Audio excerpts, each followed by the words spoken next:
The meeting to order. If thanks for taking time to be on today, and I look for our meeting probably to be about an hour long, so short meeting. It's a nice cool day here in Old Dodge City. I imagine it's cool around the state, which is welcome relief. Might even have to get a jacket out. I'll go ahead and take roll call for Connie. Shout yes if you're present. Mike Brower. Yes. Sarah. Good morning. Yes. Robin. Here, present. Sandra. Gary. Here. Jason. Here. Mike Kage. Lori. Here, good morning. Good morning. Monica. Hello. And Keith. Hello. Well, the first item of business is the approval of the minutes as were sent out to you earlier in the week. So would entertain a motion for passage of the minutes of our July meeting. Move to approve. Sarah Kaler will second. Sarah seconds. Any discussion? Seeing none, all in favor? Aye. Aye. Aye. Aye. Opposed, same sign. All right, unanimous. Have update and remarks from the Attorney General's office. I don't know if Chris is able to join us. I know he's some other business going on. So Chris, was he? I couldn't remember if he was joining us remotely or. No, Chris is not joining remotely. This is Nancy from the Attorney General's office. I have his comments. First off, the Kroger settlement. And proceed. The Kroger settlement is progressing at a normal pace. We're still on the sign-on stage, and we'll have more information once we've reached the filing stage. The second one is there is no update that we can share on Purdue at this time. For the other settlements, the states received about $14 million in July. We're working on the distribution to the subdivisions, which should start next week. The subdivision report is unfortunately still awaiting final approval, which could come as early as next week. Summaries are available now upon request. And finally, Chris has not yet been able to make contact with KDOA, and he will continue trying. Any questions for Nancy or questions that she could relate to Chris?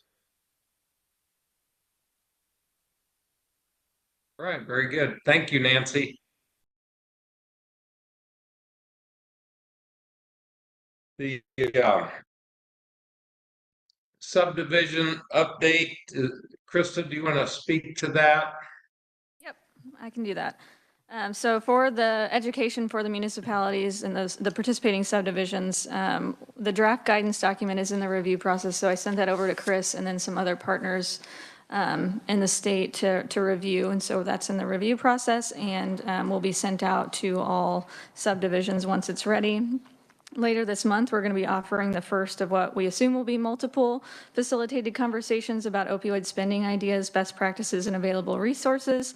And the aim will be to start the conversations with those cities and counties to help inform how to utilize the funding available to them based on the needs of their communities. And so those will happen later this month. We'll have 2 webinars, and they'll be the same webinar basically, but just offer 2 opportunities if they can't make one work. And then the guidance document that I mentioned will go out to all of them before the webinar, and then we'll briefly go over it during the webinar as well. And any questions? Questions for Krista? Just thank you. Krista, have you been fielding any questions from the subdivision, or maybe they would be coming into the AG's office, or has any of the board had any local entities those questions? I have not. They all go to Nancy and Chris, I believe, at the Attorney General's office. I've had questions from community members that are interested in figuring out how they might be able to talk to their local leaders that receive the dollars, but not the subdivisions themselves, coming to Sunflower at least. Is there a list of contact people with the subdivisions? I know a year ago, just locally, I was hunting down who was kind of in control of the funding coming in here. Took me, a few steps to get to that person. So I imagine maybe others, as you just mentioned, Krista. Is there such a list, or perhaps that would be made available when we get the subdivision guidance put together? Hi, this is Nancy. Yes, I have a list of all the contact people for the subdivisions. Okay. And I will add, And is so that- to get the word out, Pat, Chris sent the information to the leaders at the League of Municipalities and the Association of Counties to send out to their entities for the subdivisions to attend the webinar. And I assume that will be the same route for the guidance document to go out to those subdivisions as well.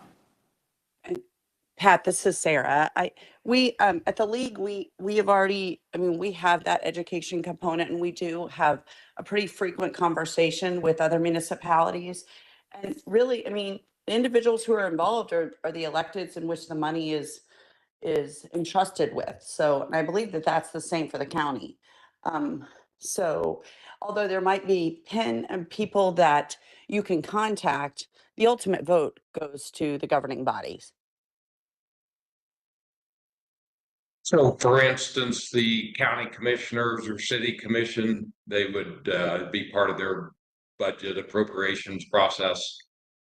Yes, we have been, so since I can speak on behalf of what the city of Ottawa is doing, the city of Ottawa obviously has a budget line item for it. The city did request from the Attorney General's office that I would encourage every city to. We actually the league sent out notification to contact the Attorney General's office to ask for the forecasted amount so that we could budget appropriately. And I'm assuming that probably the county did something similar. The counties did, KC did, or something similar.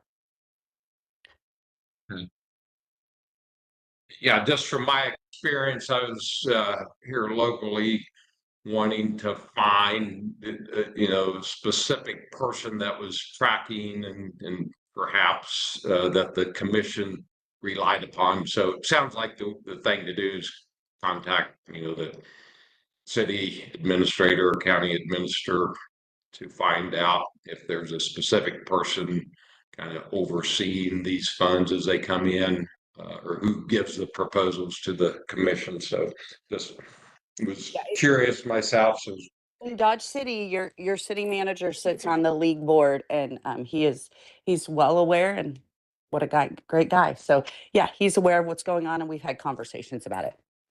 Okay, thank you. Any other questions or comments? Real quick, this is Nancy. As far as Sarah said with the forecast, I've only had like 20 subdivisions reach out for that forecast. Thank you, Nancy. I appreciate you telling me that, because we can certainly send that out again. And we are having regional meetings at the league right now. And so I know that we're having one here close soon, very soon. And I can certainly encourage entities to ask for those. Thank you. Any other comments, questions? Next item is financial update from Sunflower. Is Shauna there?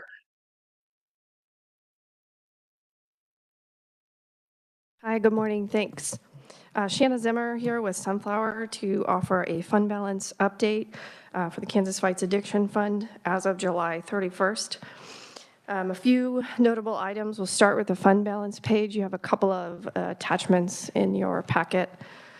So far to date, we've received $69 million in deposits from the Office of the Attorney General.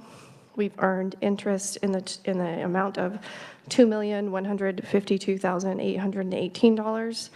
Total grants paid for Sunflower and the needs assessment is $1,998,000. So just noting there that we've earned more interest in the account that have been paid for administrative support services. Total grant payments out the door, $8,441,360. Again, that's to all the grantees that were approved in RFP 1 and 2. That leaves us a fund balance as of July 31st of $61,405,553.53. We've got 2 holds on the account. These are the remaining balances to be paid out to those grantees from RFP 1 and 2, with a tentative amount there of $59,723,000 for future grants. A few notable items again regarding the account. Right now, we are 100% covered by FDIC insurance with a 5% interest earnings rate. More notably, in July alone, the account earned $264,000 in interest. So in 1 month, just over $264,000. Any questions regarding the balance itself, the fund balance or the tracking of the dollars? Okay. Questions for Shanna?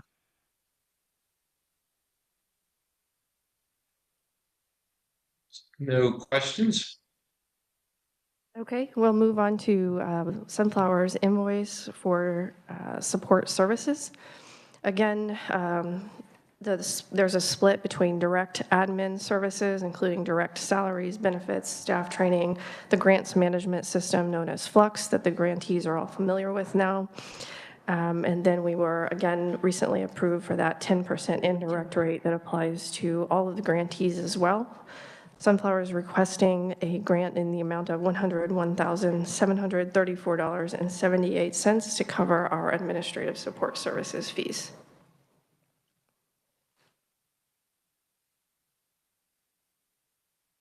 Questions in regards to the fees with Sunflower? If not, would entertain a motion to approve. Move to approve. I second. This is Lori. Robin moves, Lori seconds. Any further discussion? Seeing none, all in favor, aye. Aye. Aye. Aye. Opposed, same sign. All right, unanimous. Thank you for your work keeping track of all the dollars flowing through, and just some general certainly have proven to be great partners. Awesome. That being Thank you. said, we'll move on to item 6.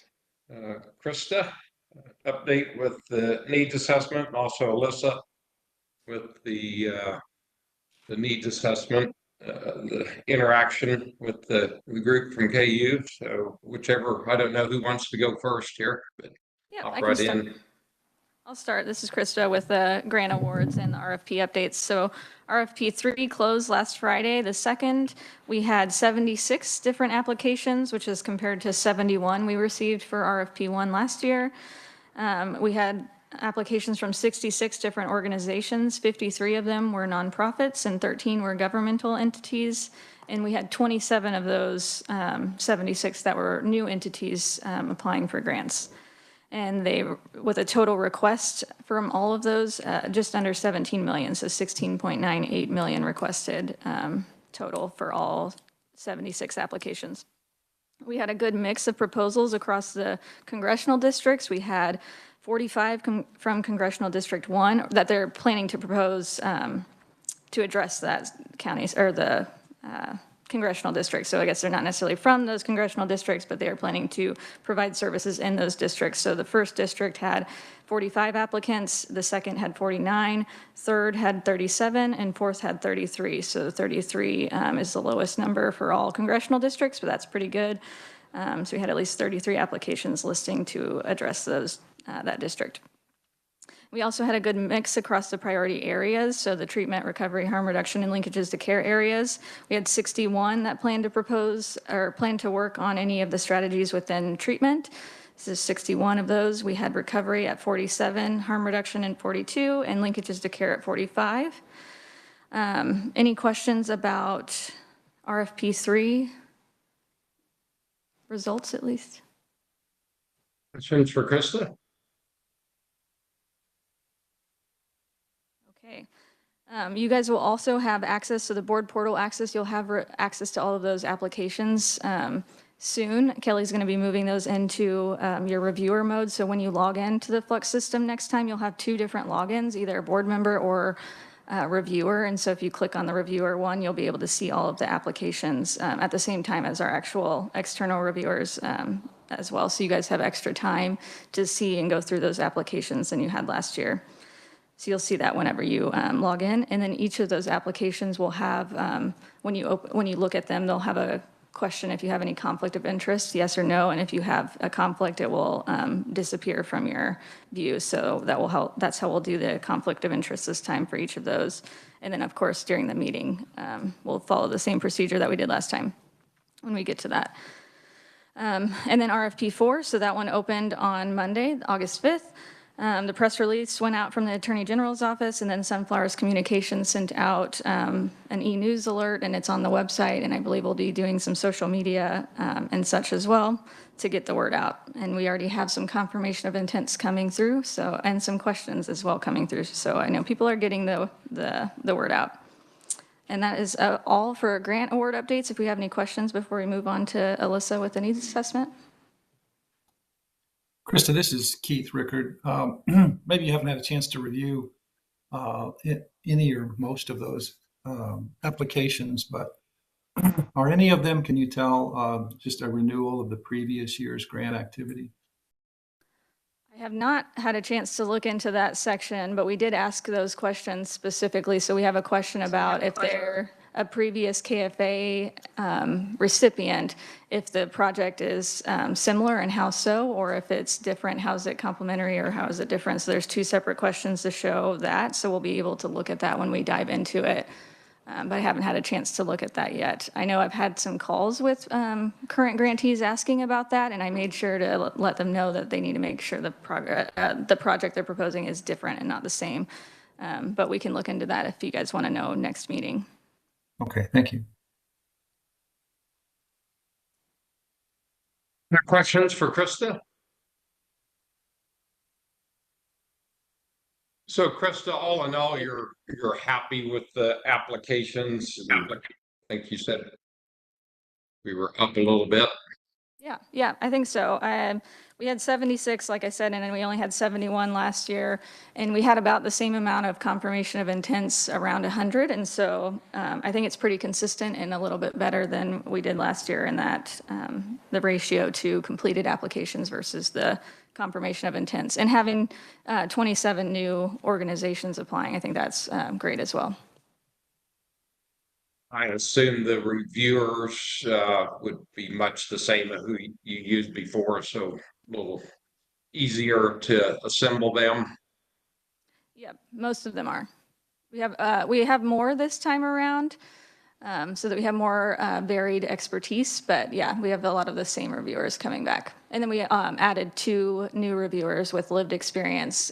We had some last year, but it was kind of like they wear multiple hats. So now we have 2 designated people that are lived experience expertise we're bringing to the table. Thank you. Any further questions for Krista?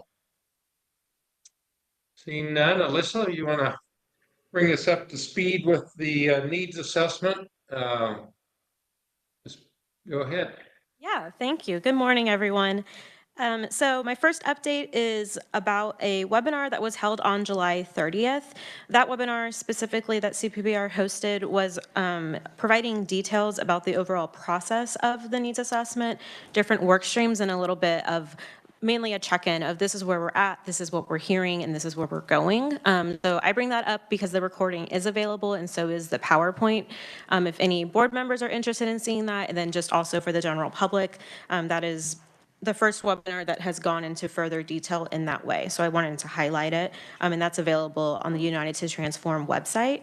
One specific thing that has come forth since our last meeting that CPPR has been working on are spatial analysis of programs and providers. And so really just using the data that they have been able to get access to and putting those into maps. And so that has been really great for Krista and I to see and really moving in the direction we were hoping, with the idea that there will be multiple layers. And so, the final report and the work we're looking into as we're focusing on recommendations will really be able to layer, substance use providers. Where are the facilities? Who is doing MOUD? Where are the methadone clinics? Who are treatment providers that have claims and IQVIA data that CPPR has? And then overlay that with a program inventory that has been in the works. And that really is identifying what the system looks like, who are the players, what programs are happening and where, all with the purpose of being able to identify where those gaps are in a visual way, which is of course much easier than looking at a bunch of Excel sheets. So we're really happy about that. And as we move forward, we are hoping and we're considering how we will reflect that in the final report, but that is a really big update, and that's been really nice to finally see that come together in that way. Currently, other than that, in the background, we have been going bullet by bullet through the items listed in the RFP appendices with CPPR to identify areas where we need more information and where we still need to address and find information. So we've been discussing potential strategies on how this information will be collected, looking into, do we need to do additional surveys? Is it conversations with experts? What does it look like to hold more community conversations around some of these items that we want to learn more about, we need to go deeper into, or we just want to ensure that we're allowing community members to have input and discuss those items with us. And so right now that is where Krista and I have been working closely with CPPR, just really going bullet by bullet through that appendices and really trying to understand what information we have about that item and what information we don't. And that will really help us shape up the next few months in terms of the strategies, as I said. What does it look like to plan going back into the communities or doing really robust survey and outreach to different programs or different specific communities. This coming month, we have a few things in terms of participation opportunities for people that I wanted to highlight. So one is the accountability cohort is meeting again this month. A reminder, that is our group of people with lived experience who are our group that is really able to check in and we're able to consult with on the process of the project. This month, they're going to be focusing on the information that's been collected around stigma in the state, its influence and its impact on their own experiences, but then looking specifically at how stigma has appeared when they are engaging with service providers, what experiences they've had and what they have heard working in the community.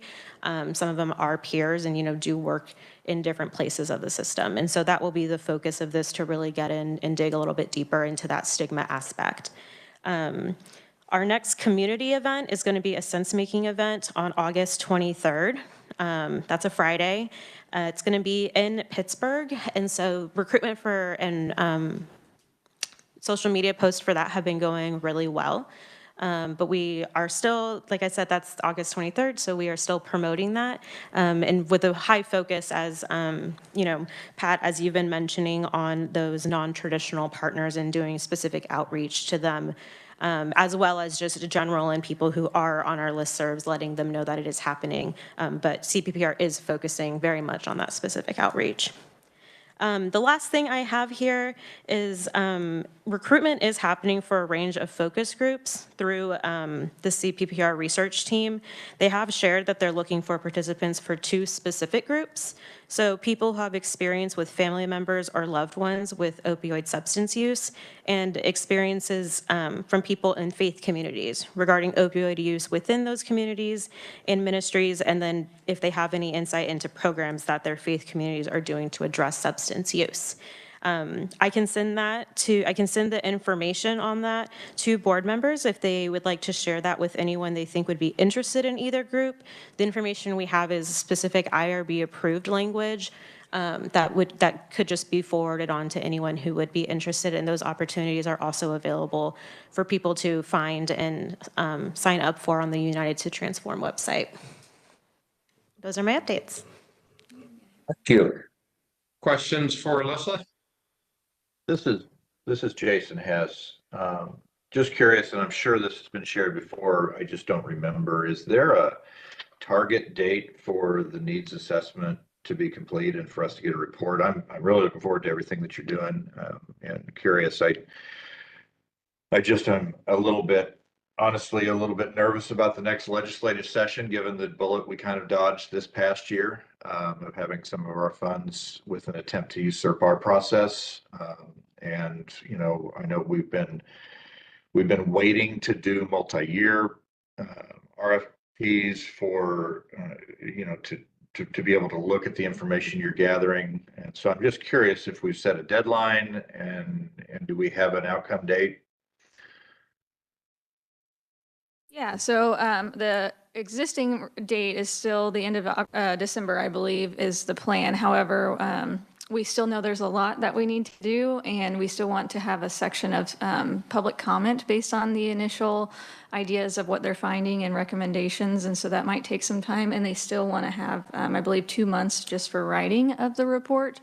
So it could get extended. CPPR has not asked for that yet, but it doesn't seem like they'll need a whole lot more time if they do end up needing an extension. We're still trying to figure out what that looks like while we're going, like Alyssa said, bullet point by bullet point to see what we still need to gather. But they do have, we could easily pull together initial findings or something to present to the legislature if we needed to, if we don't have the final report yet. But right now, still, I think the goal is the end of December as it stands. Okay, thank you. Are there questions or comments? Just a couple of things.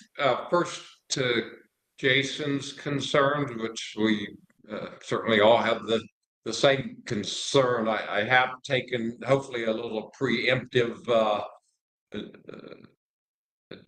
initiative to make sure the legislative leaders and the governor's office are aware that these funds are somewhat protected. I guess ultimately they do have the power of the purse, but let them know about the judge's orders. It's not just the legislation that guides what we do, but the court orders that pretty somewhat specific, I guess, on what these funds can be used for. So again, just trying to do a little preemptive work in that regard, so we don't have to be concerned about that next in the coming year, knowing that ultimately we've had conversations and we'll have more conversation coming up to the next agenda item that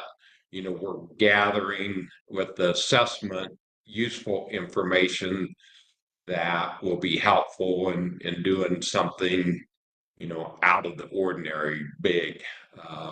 But we we don't have the funding, then that kind of shoots us in the foot. So hopefully, and perhaps if you run into any of your local legislators, you can, if the subject would come up, let them know that our funds are not available for whatever they want to use it for. That's why they empowered us to oversee those funds. The second thing, I've been pushing Krista and Alyssa, and they've been pushing CCPR to be aggressive on acquiring this information that we want. And so I would encourage the board, if there's any people, any entities, if you know, a chief of police or a MD, school counselor, people that have kind of, you know, this is what they do on a daily basis, and if they run into challenges, perhaps there's some rules, regulation, laws that would be a challenge for them to getting help to addicts.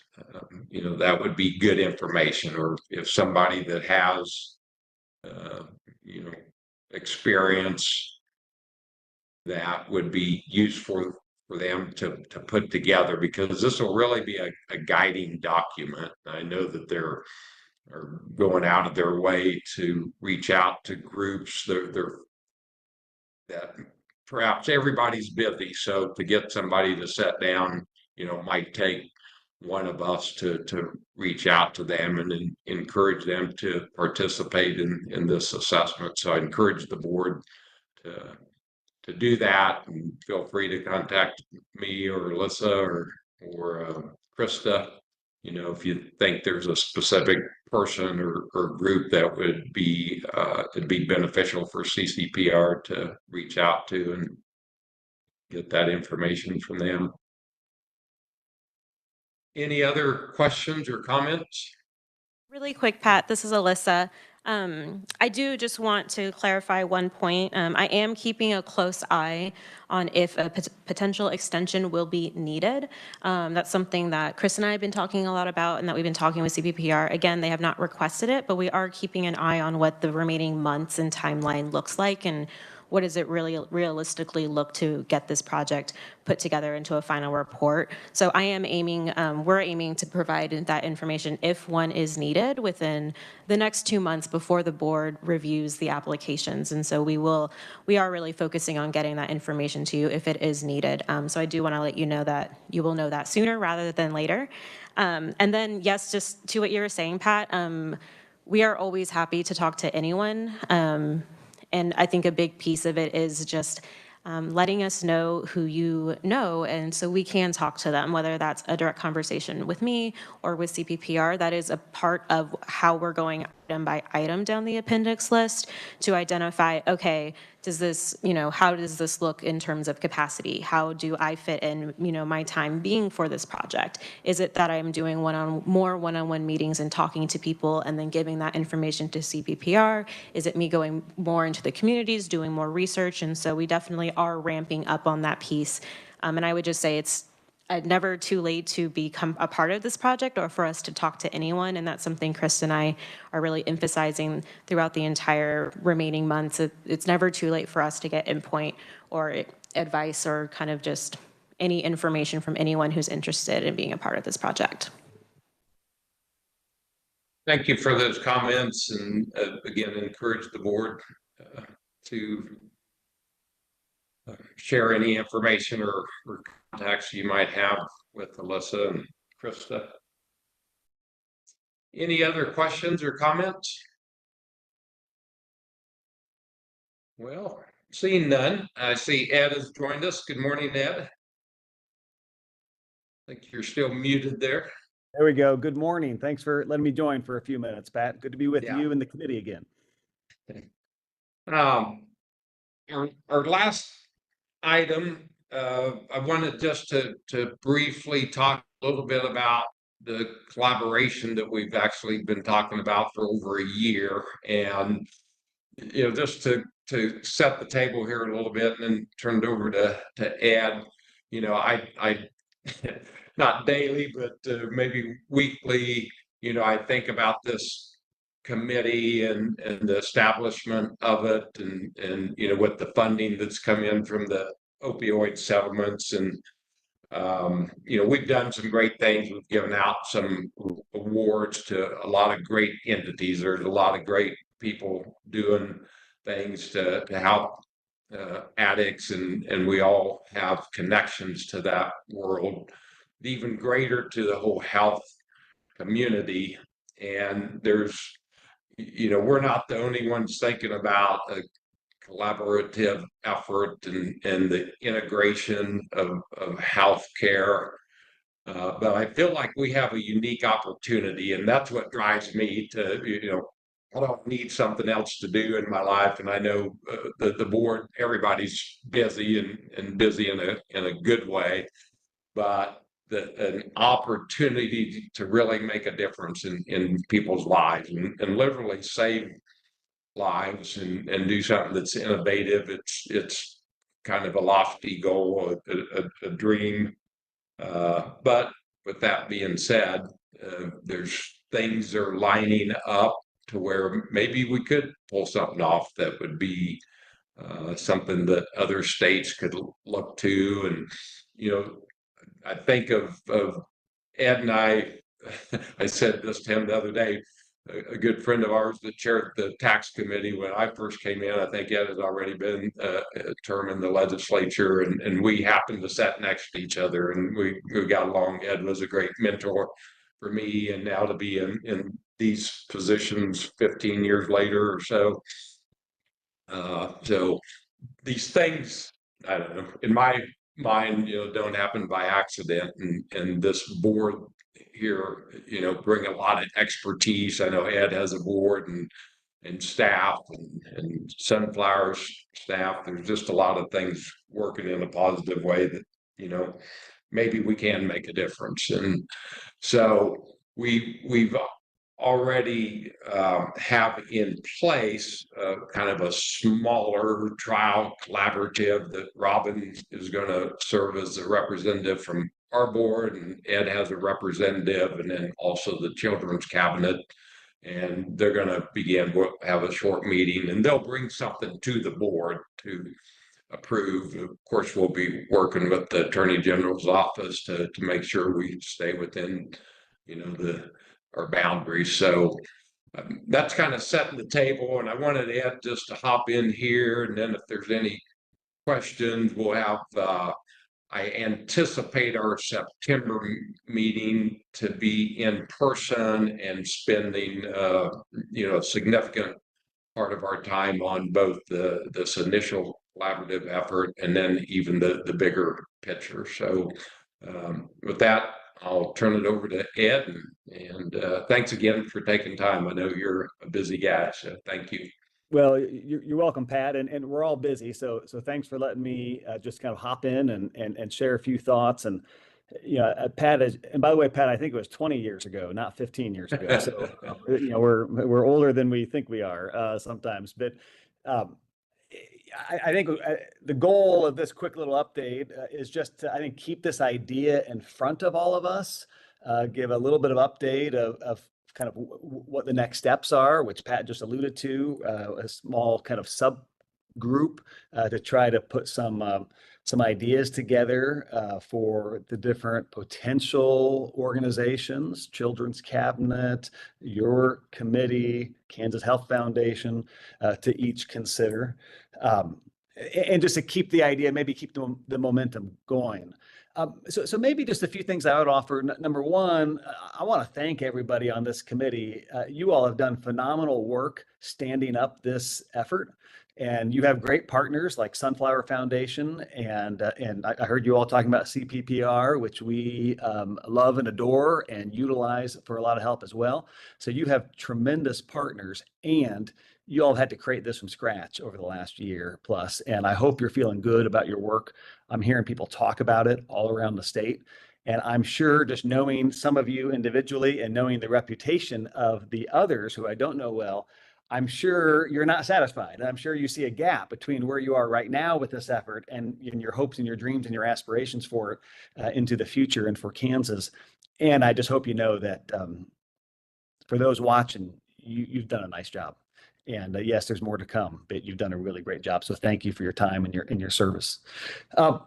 When we did a lot of deep listening, and I may have mentioned this to you before, but in deep listening in 2022 and 2023, one of the things that emerged as we listened to Kansans is that our toughest problems are collective. Like no one organization can actually solve them. They're collective and they require collaboration. But there isn't enough infrastructure to support collaboration. Like right now, if some amazing collaboration happens, it's on the backs of heroic individuals who force it to happen.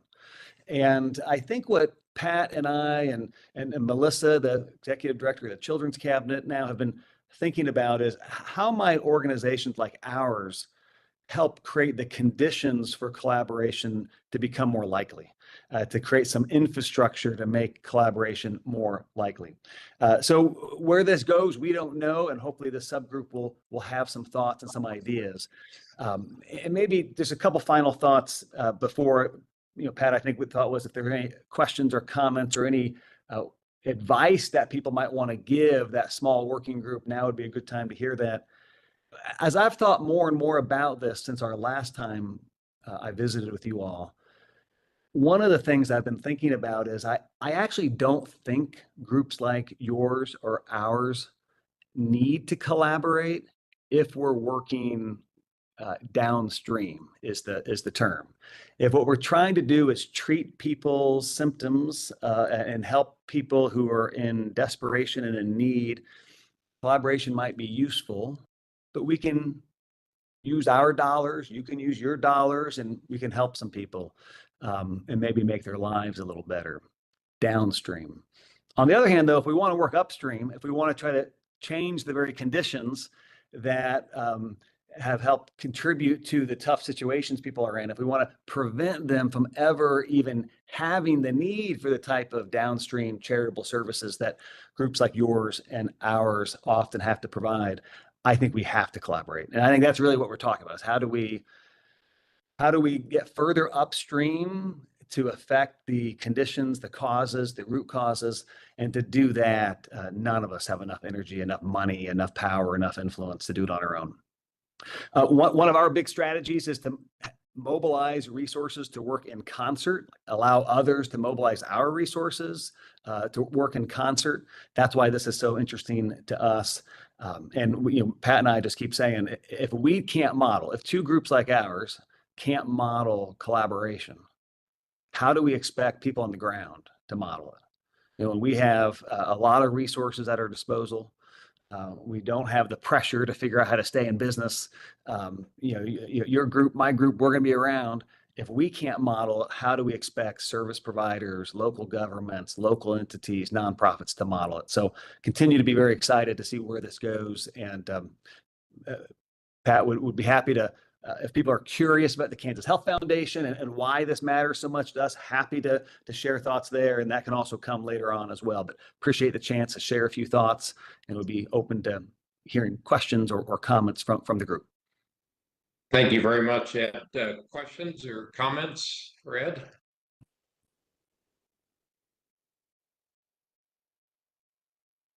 I can just say, I get excited. Again, like all of us, we got lots going on, and it'd be easy to say, especially being way out here in Western Kansas, to say, somebody else can hop in and take my place. But then I think of this opportunity and the opportunity that we have to work with others, really, and to see if we can accomplish some things that are lofty and seem daunting. I like Ed's expression about upstream. I mean, it's always easier to hop in and float downstream, but it's going to take extraordinary effort. And in my old age, for some reason that gets me excited. And I've been blessed in many ways, and to be on this committee and to work with the Ed's group is just another blessing for me. So any other comments or questions for Ed? Pat, I might just mention that questions or comments also, knowing that a small group now is going to try to figure out, well, what do we mean by this? Like tactically, what might it look like? And by the way, they might not come up with anything. Robin, you've been a part of a lot of great collaborative efforts. You know how hard they are, right? It might not happen, but it could also just be useful to hear either now or in the future. Um, what is it that you don't want this to look like? Sometimes knowing like what you don't want is just as useful and helpful as knowing what you might want. And so, like for example, I know from our situation, what we don't want is this to be something where organizations just co-opt each other's efforts. That doesn't feel like groups like to collaborate when it helps them get more of what they want, right? It's hard to collaborate when that's not the objective. But so if people have any thoughts of, yeah, we've heard Pat, Ed ramble on about this a time or two, here's what really worries us or what we don't want, or here's what we really want, or here'd be an example of something that would be amazing to see. That might be helpful to hear either now or into the future as the little working group tries to come up with something that fits all of our situations and models collaboration. This is Lori. I want to say I agree. I think it's very exciting, and thank you, Robin, for being willing to be part of this group and be our representative. I'm excited to hear what you come up with. And also just, what my feeling has been all along is that there's lots of resources out there. And it's not that they're against working together. As Ed said, there's no infrastructure per se that enables that to happen, and just the knowledge, that was the main part of our motivation to get the needs assessment, to see what's out there, I didn't realize that the treatment center was down the street, or in the next county over, or this facility. So we plan, in my mind, we're looking at KDADS and SAMHSA and the Kansas Medical Society, Hospital Association. Just the collaboration is endless. But this, healthcare is, I don't know, I think the GDP, healthcare GDP is like 20%. So, and it's growing. So any effort we make will be hopefully viewed as preventative. I think in my mind, Ed would know more about this, that's really where healthcare is heading and should be heading, is to get, again, kind of upstream from it and to preempt a lot of these things, whether they're with substance abuse or any, host of other, especially chronic diseases, heart disease, diabetes, they're all on the rise, and perhaps we can make a difference. Any other questions or comments? Monica? Monica. Hi, Ed.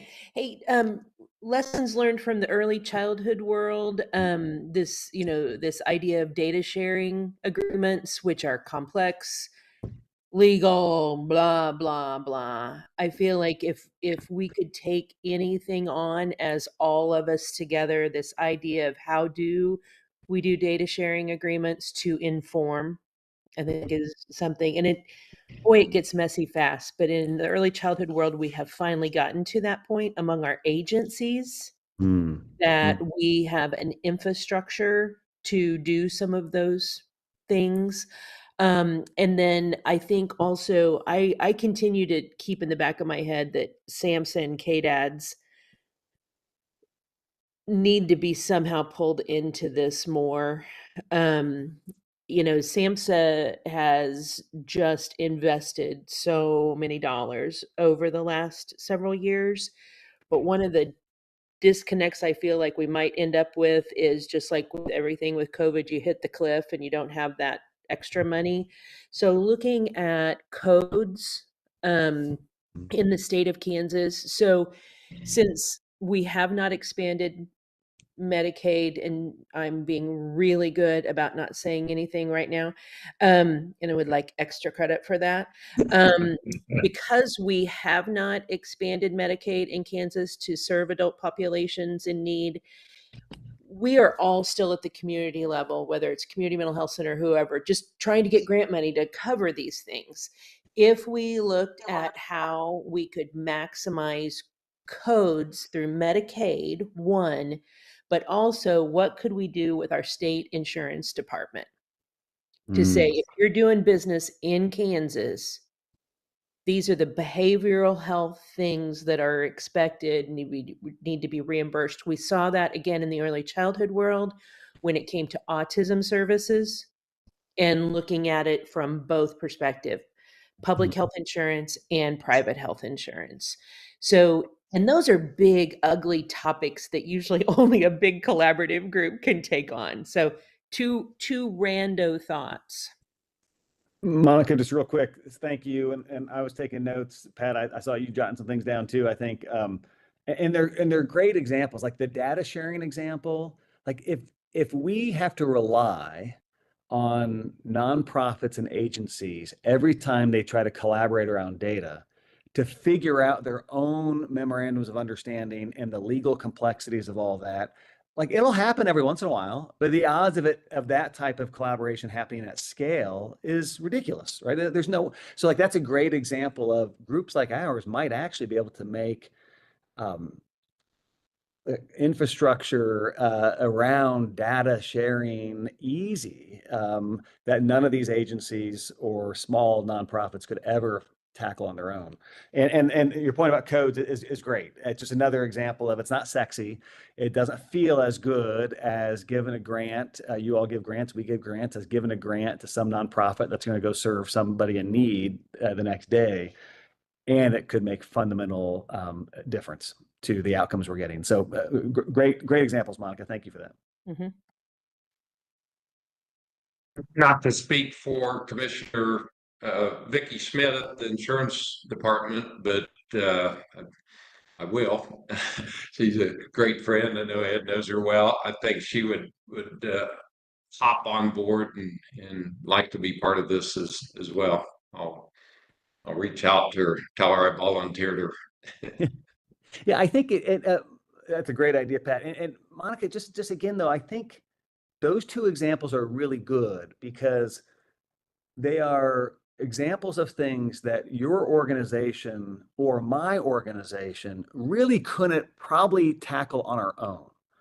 But the collective power of some organizations, state level organizations that have resources, that have enough clout, together we probably could. And that's a different type of work and collaboration than when we're giving grants to small organizations on the ground, which we need to keep doing that. I'm not saying we stop doing those grants, but like those were two really good examples of the different type of work and thinking. I think Pat has always been kind of in our heads, and I appreciate, Monica, you bring it to life with two real examples. Other comments or questions? Well, thank you. It's exciting. Thank you, Ed, for joining us. And we plan in the next meeting, September 12th or 13th, I think it is, to be in person. And Ed's got on his calendar, and perhaps we can spend an hour or so putting some more meat on the bones. And Robin will have some time with the other collaborators in that subgroup to bring information, and we'll try to have a full agenda for our September meeting. So thank you, Ed. And with that, we will move on, which is the end of the meeting. I will throw this out. The October meeting is scheduled for the 11th, the second Friday. Would there be the I would like to move it to the 18th if that didn't mess up anybody else. So you can look at your calendars and get back. It's not essential. I have to be in Eastern Kansas on the 19th, and thought, well, if we did our meeting on the 18th, it'd just be one less trip for me, but being from Dodge City, I'm used to driving too, so. If the Mr. Chair, I'll be at a 18th conference that day, but I'll make sure someone from the AG's office is here if the meeting is rescheduled to that date. Okay. And feel free to email me or contact if it is a trouble to move it. It's not that big a deal. Just thought I'd throw it out there. Any final comments or questions from anyone? I want to thank the board for taking time again, and also to Sunflower and their staff, and Connie and the AG's office for keeping us in line. And with that, I will adjourn the meeting.